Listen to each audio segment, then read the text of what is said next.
Hari ini kita akan belajar satu topik firman Tuhan, yaitu bicara tentang hamba yang taat. Mungkin hari-hari ini kita akan mendapati banyak orang yang pintar, yang cerdas, tapi untuk mendapati seorang hamba yang taat, seorang yang taat itu sangat sukar kita temukan. Dan saya percaya Bapak Ibu sebagai pemimpin, pengusaha, pasti mengerti akan hal ini. Untuk mendapati seseorang yang taat, yang mau tunduk kepada otoritas itu bukanlah satu hal yang mudah. Oleh karena itu hari ini kita mau belajar bagaimana kita mau menjadi hamba yang taat. Sama-sama katakan hamba yang taat. Kita akan baca firman Tuhannya. Ya, dalam Roma 6 ayat 16 sampai 17 dikatakan demikian. Apakah kamu tidak tahu bahwa apabila kamu menyerahkan dirimu kepada seseorang sebagai hamba untuk mentaatinya, kamu adalah hamba orang itu yang harus kamu taati, baik dalam dosa yang memimpin kamu kepada kematian, maupun dalam ketaatan yang memimpin kamu kepada kebenaran. Tetapi syukur kepada Allah, dahulu memang kamu hamba dosa, tetapi sekarang kamu dengan segenap hati telah mentaati pengajaran yang telah diteruskan kepadamu. Pada ayat 16, Rasul Paulus sementara menjelaskan kepada jemaat Tuhan di Roma mengerti atau mengenai ketaatan seorang hamba kepada tuannya, baik sewaktu orang itu masih menjadi hamba dosa yang memimpin dia kepada kematian, maupun sebagai hamba kebenaran yang membawa dia kepada seluruh kebenaran. Lalu Rasul Paulus menegaskan bahwa ketika kita sudah ditebus menjadi hamba kebenaran, kita harus benar-benar mentaati Tuhan kita yang baru. Kalau dulu kita memperhambakan diri kepada dosa sebagai Tuhan kita, namun saat ketika Tuhan menebus kita, Dia sudah membenarkan kita, dan Dia mau kita menjadi hambanya yang taat sebagai hamba kebenaran. Yang berikutnya, alasan mengapa kita harus menjadi hamba yang taat. Yang pertama kita bisa lihat, saudara-saudara, Bapak Ibu bisa buka di Roma pasal 6 tadi kita lihat ayatnya yang berikutnya. Ayat yang berikutnya, alasan mengapa kita harus menjadi hamba yang taat. Yang pertama, karena kita telah dimerdekakan dari dosa dan menjadi hamba kebenaran. Itu alasannya. Jadi kita harus menjadi hamba yang taat. Alasan yang pertama di ayatnya yang berikutnya, ayat 18 dikatakan bahwa karena kita atau kamu telah dimerdekakan dari dosa dan menjadi hamba kebenaran. Tentu semua itu karena penebusan yang dikerjakan oleh Tuhan bagi kita. Di ayat 19, aku mengatakan hal ini secara manusia karena kelemahan kamu. Sebab sama seperti kamu telah menyerahkan anggota-anggota tubuhmu menjadi hamba kecemaran dan kedurhakaan yang membawa kamu kepada kedurhakaan, demikian hal kamu sekarang harus menyerahkan anggota-anggota tubuhmu menjadi hamba kebenaran yang membawa kamu kepada pengudusan. Saudara, di sepanjang ayat ini kita tidak perlu menjabarkan karena ini sudah bentuk penjabaran oleh Rasul Paulus. Ya, oleh karena itu saudara, dia hanya menekankan bahwa memang dulu kita memperhambakan diri, anggota-anggota tubuh kita memperhambakan kepada dosa. Tapi sekarang kita sudah menjadi hamba kebenaran. Di ayat 20, sebab waktu kamu hamba dosa, kamu bebas dari kebenaran. Ayat yang berikutnya, dan buah apakah yang kamu petik daripadanya? Semua itu menyebabkan kamu merasa malu sekarang. Karena kesudahan semuanya itu ialah kematian. Nah, saudara, kita harus bersyukur bahwa upah dosa adalah maut. Tapi kasih karunia Allah hari ini kita ada di tempat ini. Dan saya percaya kita semua sudah menerima kasih karunia Allah itu di dalam kehidupan kita. Di ayat yang berikutnya, tetapi setelah kamu dimerdekakan dari dosa dan setelah kamu menjadi hamba Allah, kamu beroleh buah yang membawa kamu kepada pengudusan. dan sebagai kesudahannya ialah hidup yang kekal. Pengudusan di sini bukan hanya berbicara tentang pengudusan secara roh kita, tetapi juga kalau kita lihat di ayat 19-nya, itu berbicara juga tentang bagaimana perbuatan, sikap, dan tingkah laku. Sekali lagi, jadi ini proses untuk menjadi berkat. Memang kita sudah dikuduskan dan kita punya satu tiket untuk kita masuk surga. Namun Rasul Paulus menjabarkan di sini yang tadinya kita memberikan anggota-anggota tubuh kita kepada hamba kecemaran, tetapi sekarang kita mau memberikan anggota-anggota tubuh kita, menyerahkan anggota-anggota tubuh kita menjadi hamba kebenaran. Jadi ini berbicara tentang perilaku, karakter yang baru yang kita harus bentuk di dalam Tuhan. Ya. Kita lihat di Roma yang masih tadi ayat 1-2-nya dikatakan begini, Roma 6 ayat 1-2-nya dikatakan begini. Jika demikian, apakah yang hendak kita katakan? Bolehkah kita bertekun dalam dosa supaya semakin bertambah kasih karunia itu? Sekali-kali tidak. Bukankah kita telah mati bagi dosa, dan bagaimanakah kita mau memperhambakan diri lagi bagi dosa itu?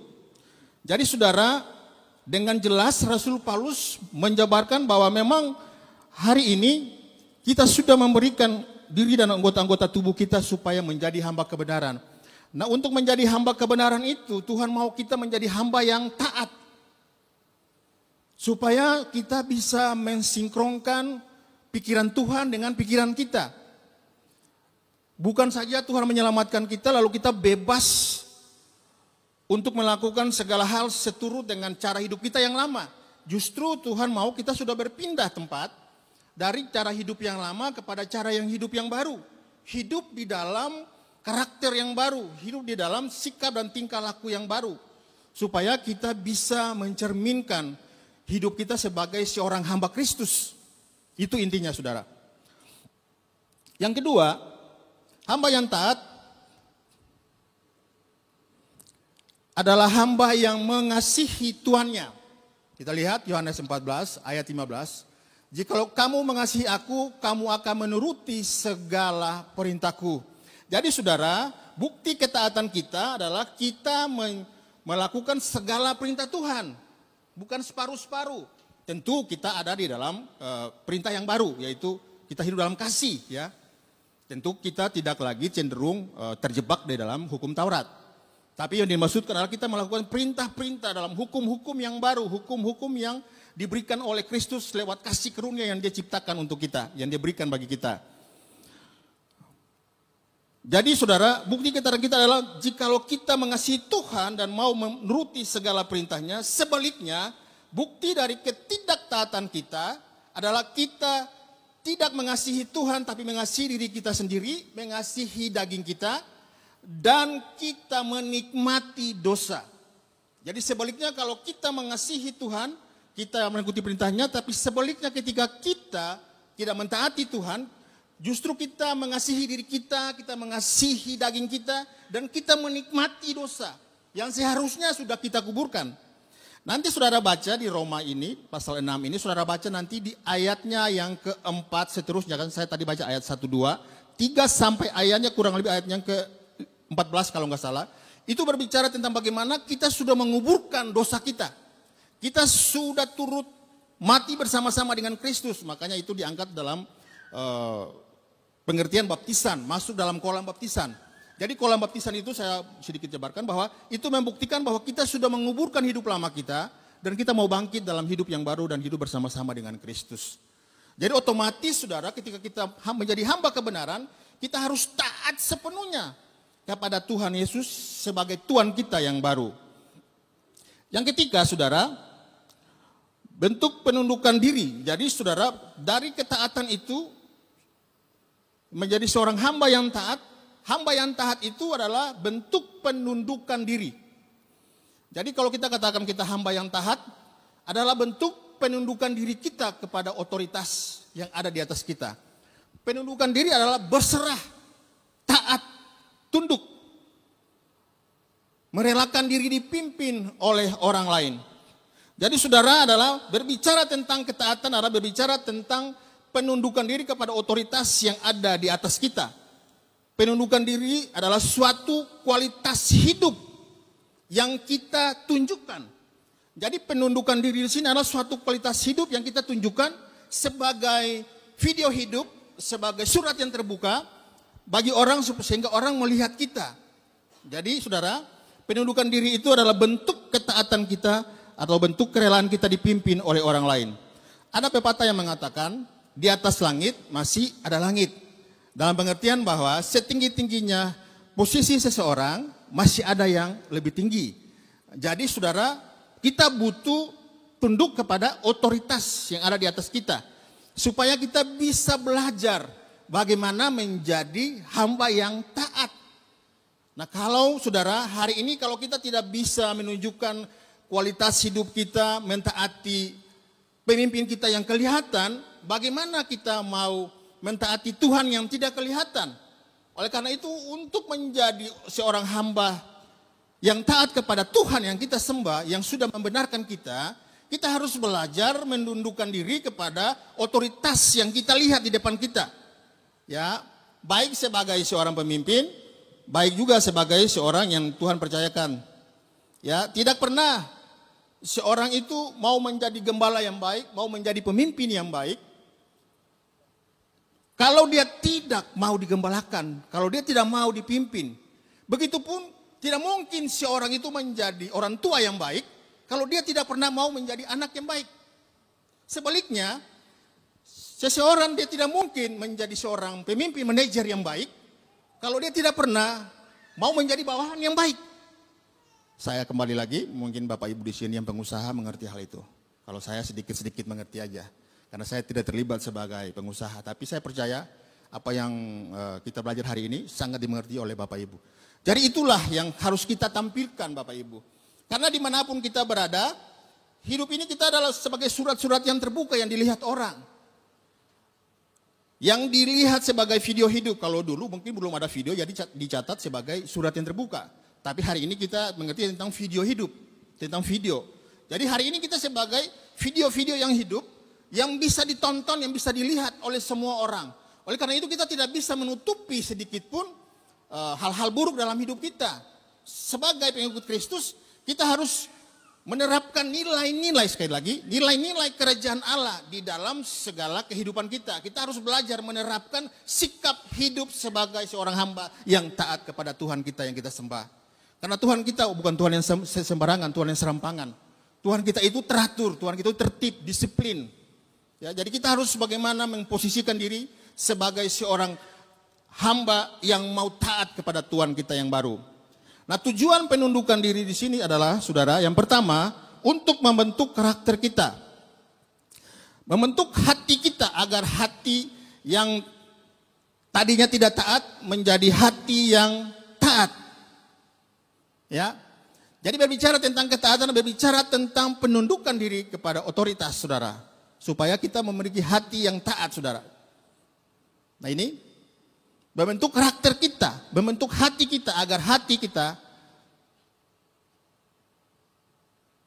yang pada dasarnya jahat, suka melawan, suka ngeyel, dengan kita belajar tunduk kepada otoritas, maka akan membentuk karakter kita yang sombong menjadi rendah hati, yang kasar jadi lemah lembut, yang suka melawan jadi respect kepada sesama. Kita lihat saudara, contoh Musa. Musa adalah seorang yang temperamental, saudara. Tetapi yang terjadi adalah ketika dia bisa menundukkan diri kepada otoritas dia, maka dia berubah. Yang tadinya karena temperamentalnya itu, saudara, dia membunuh orang Mesir karena membela orang sebangsanya. Lalu dia melarikan diri sampai ke Midian, saudara. Sampai di Midian, dia menjadi hamba daripada Yitro. Lalu dia mengawini anaknya Yitro, itu Sifora. Tapi di sana Musa belajar untuk menundukkan diri kepada Yitro yang bukan siapa-siapanya dia. Tapi dia mau belajar menundukkan diri, menerima arahan-arahan dari mertuanya Yitro sampai 40 tahun. Tidak sedikit, saudara. Oleh karena itu untuk membentuk hati yang taat itu bukan hal yang mudah. Musa membutuhkan 40 tahun. Harus menjadi pemimpin bagi sekelompok domba. harus menjadi bawahan dari seorang Yitro yang bukan siapa-siapa dia. Tapi dia taat, dia tunduk kepada arahan-arahan yang diberikan oleh Yitro. Walaupun dia hanya sebagai menjadi seorang pengembala. Tapi hasil dan buah daripada apa yang Musa lakukan, menghasilkan yang tadinya Musa yang temperamental, menjadi seorang yang sangat lembut hatinya. Alkitab katakan bahwa dia sangat lembut hatinya di muka bumi ini pada saat itu, saudara. Dan ketika dia terus tunduk kepada Tuhan, Tuhan juga membentuk dia. Yang sebagian tadinya seorang yang kasar, menjadi orang yang bisa mengasihi, yang mempunyai belas kasihan kepada orang lain. Sehingga kalau kita lihat di dalam perjalanan Musa, ketika Musa memimpin bangsa Israel, kalau kita lihat kehidupan lamanya, yang kasar, yang temperamental, hilang, saudara. Kenapa? Dia sudah dibentuk selama 40 tahun menjadi bawahannya Yitro, saudara. Nah, inilah yang terjadi. Jadi saudara, butuh waktu untuk kita menjadi hamba yang taat. Yang kedua, penundukan diri ini tujuannya lah untuk membentuk kerendahan hati. Ya saudara, biasanya kalau orang mempunyai posisi yang tinggi, orang yang sudah ada di level yang tinggi, itu sulit untuk menundukkan diri kepada otoritas yang mungkin saja dipercayakan Tuhan untuk memimpin dia. Tapi di sini saudara, kita mau belajar bagaimana Yesus sendiri juga, saudara, menundukkan diri kepada Bapaknya di sorga.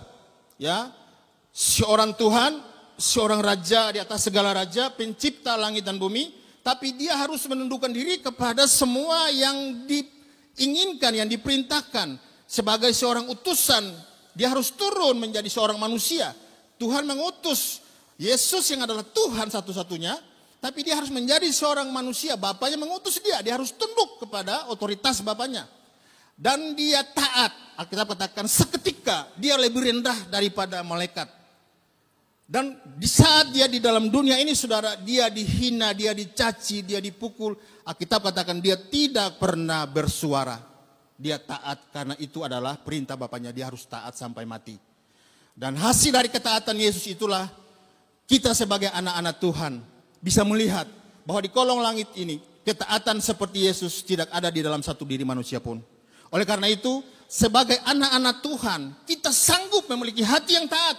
Karena kita punya Tuhan sudah memberikan contoh kepada kita. Yesus adalah sebagai surat yang terbuka. Yesus adalah gambaran, adalah video hidup kita.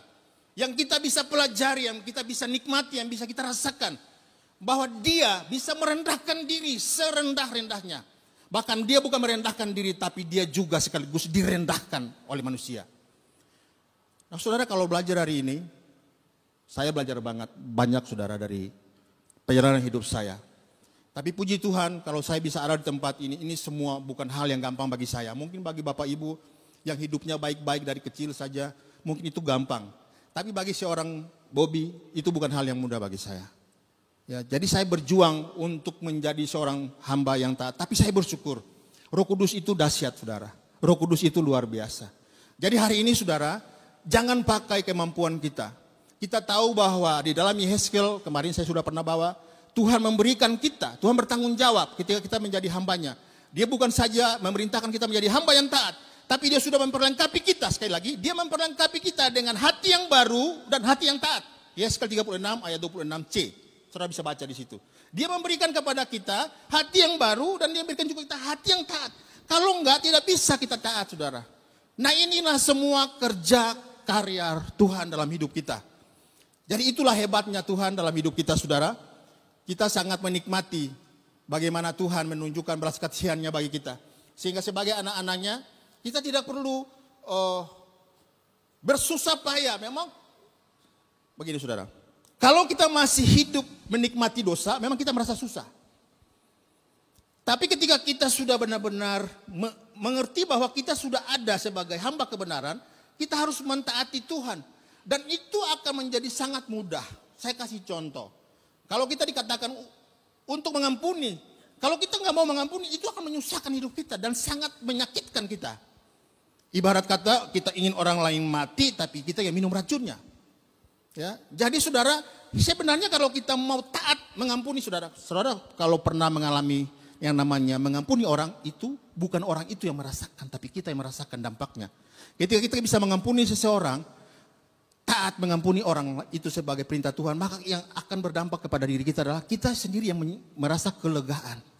Kita merasa lega, kita merasa lepas dari keterikatan sakit hati yang mengikat kita selama itu, saudara. Ada amin?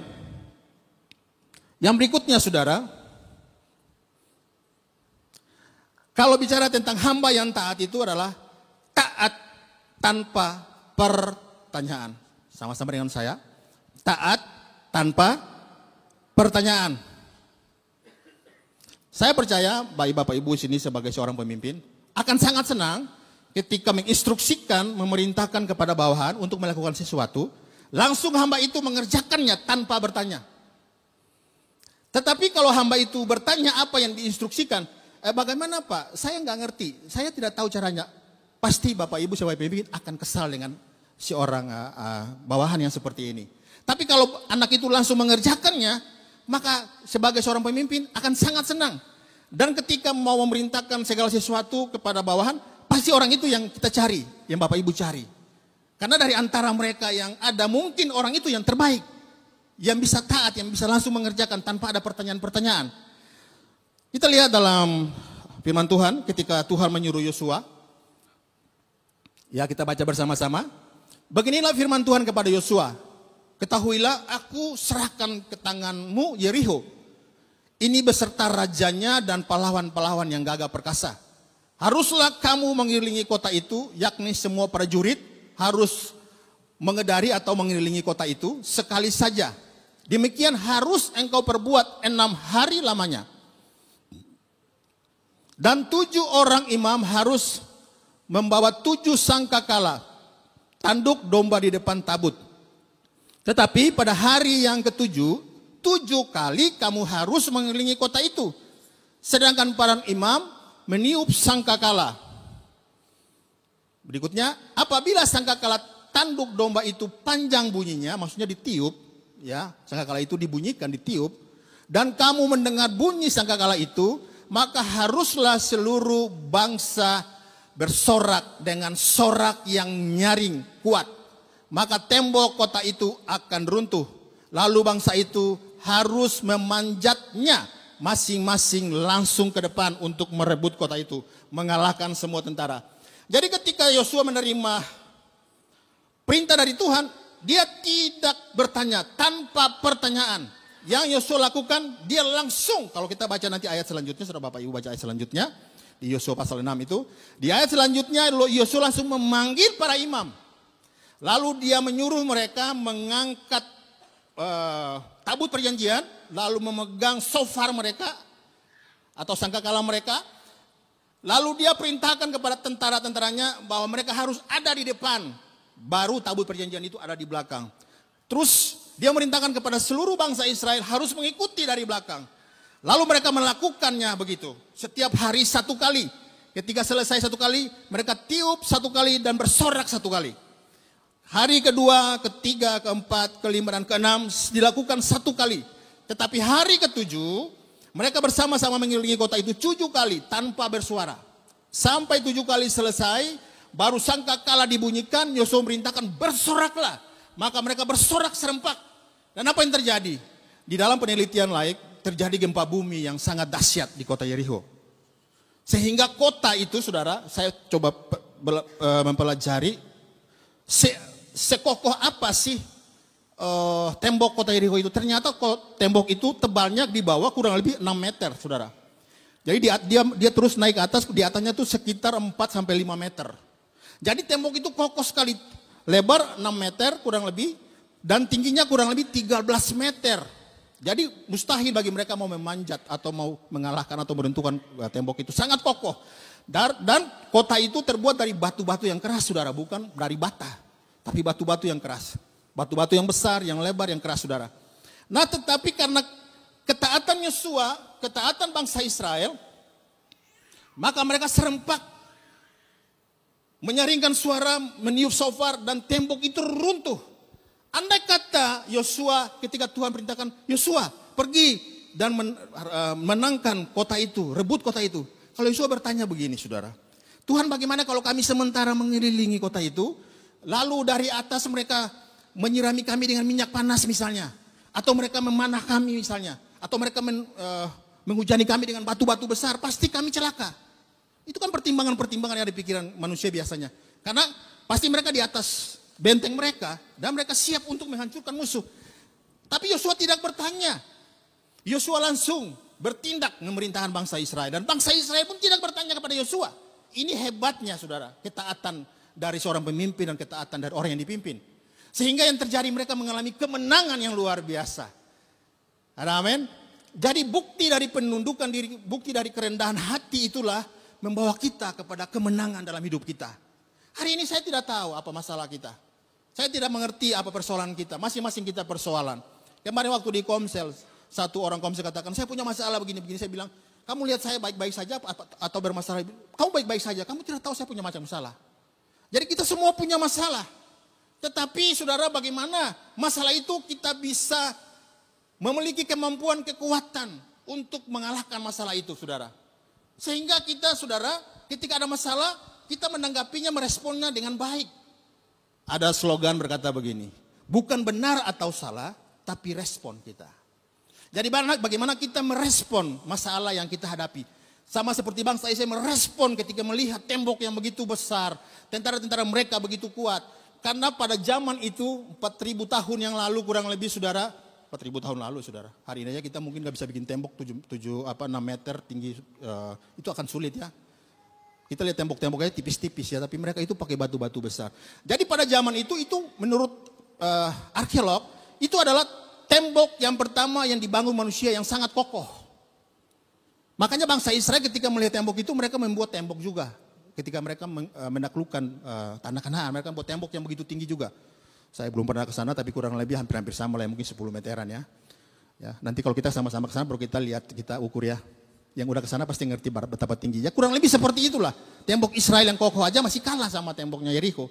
Tapi saudara, Tuhan memberikan kemenangan, meruntuhkan kota itu karena apa? Karena mereka mau merendahkan hati mereka, saudara. Ada amin? Mereka mau taat kepada Tuhan tanpa pertanyaan. Yang berikutnya, saudara. Yang kelima, langkah untuk menjadi hamba yang taat ada langkahnya, saudara. Yang pertama, dewasa dalam bersikap. Ya, orang yang dewasa dalam bersikap, sikapnya tidak kekanak-kanakan. Coba lihat kiri kanan kita. Saya percaya kita bukan kanak-kanak di sini. Amin. Kita adalah orang-orang yang dewasa, bukan saja malah salah umur, tapi kita dewasa dalam iman.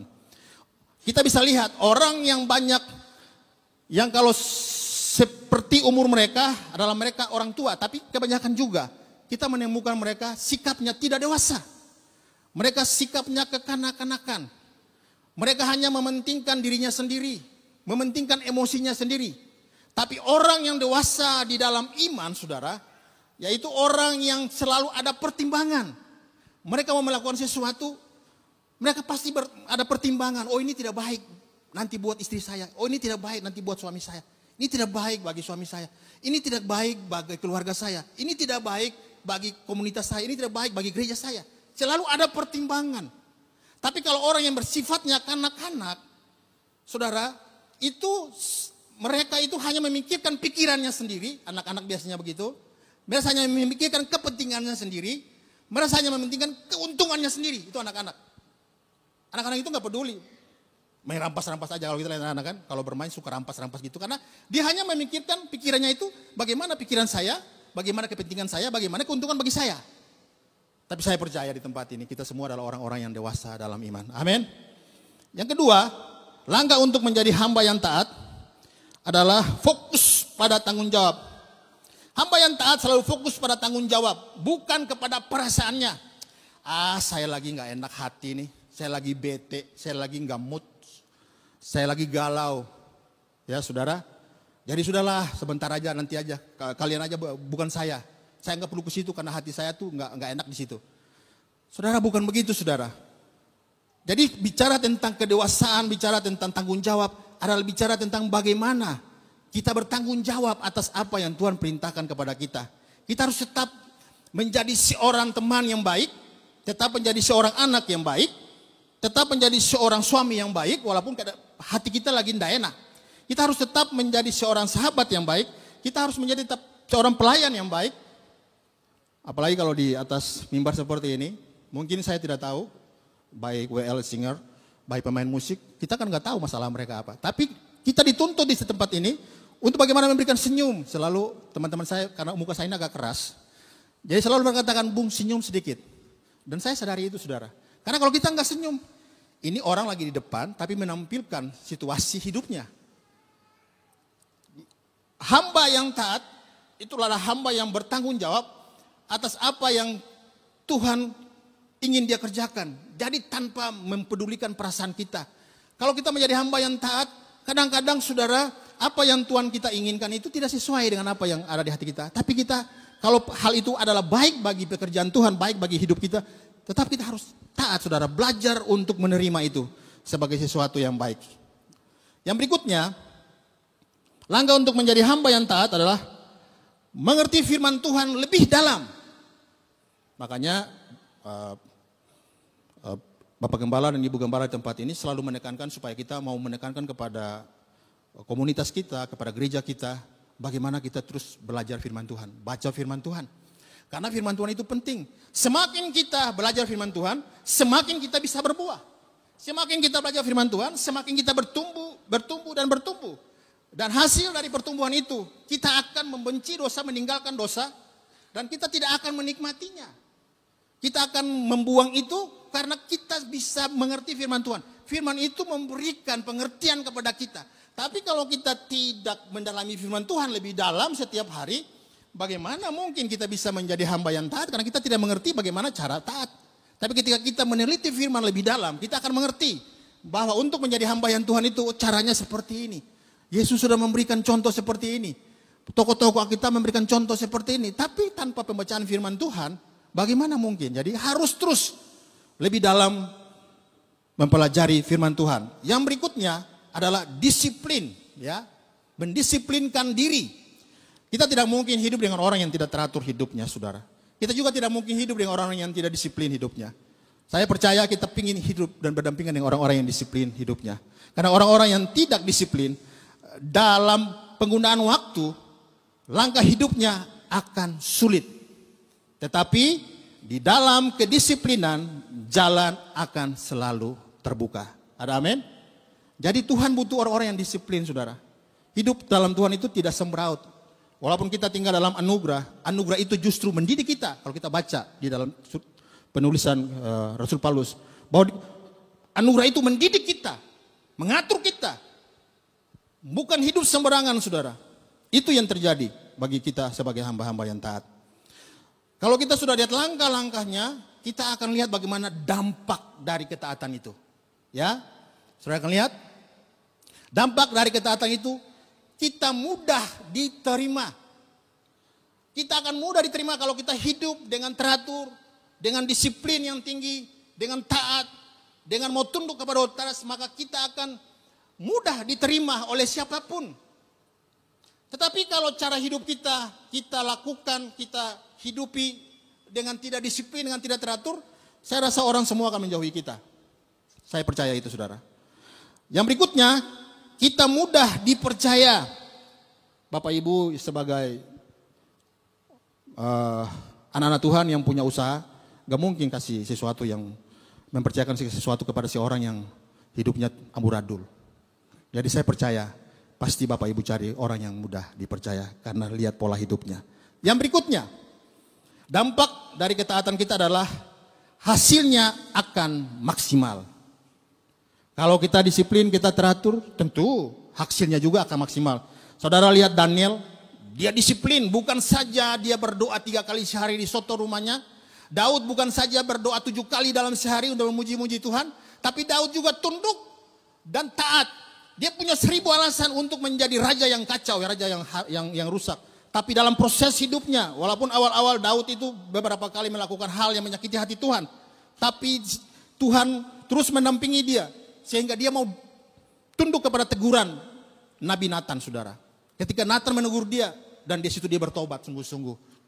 Dan dia menjadi raja yang luar biasa. Daniel, Sadrak, Mesak, dan Abednego, bukan saja mereka tunduk kepada Tuhan, tapi mereka juga bisa dipercaya di di dalam kerajaan yang mereka ada di situ di Babilonia, saudara.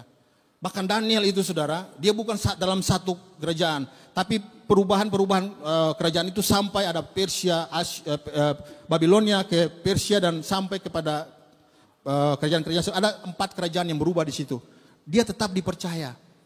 Dia bukan siapa-siapa di bangsa itu, tapi karena mereka melihat bahwa Daniel ini penuh dengan hikmat, dia taat, dia teratur, dia disiplin, maka dia dipakai oleh 4 kerajaan yang berbeda, saudara, dalam masa yang berbeda. Yang berikutnya adalah hidup kita akan tenang. Ini maksimal, saya tadi suruh hapus tapi nggak dihapus. Jadi orang yang disiplin, dampak hidupnya itu, dampak dari ketaatannya itu adalah hidupnya akan tenang. Dia tidak akan mengalami kekhawatiran, ketakutan, karena dia tahu apa yang dia berikan yang terbaik. Apa yang dia sajikan, yang dia tampilkan itu yang terbaik. Jadi dia nggak perlu khawatir untuk tidak dapat kerja. Dia tidak perlu khawatir untuk tidak dapat hasil. Karena dia melakukannya dengan segenap hati. Jadi saudara, dampaknya adalah dia akan mengalami ketenangan dan hidupnya akan indah. Karena Tuhan menolongnya dan Tuhan yang membela dia dalam setiap proses hidupnya. Tuhan Yesus memberkati kita semua. Ya, sebelum saya berdoa, saya mau nyanyikan satu lagu.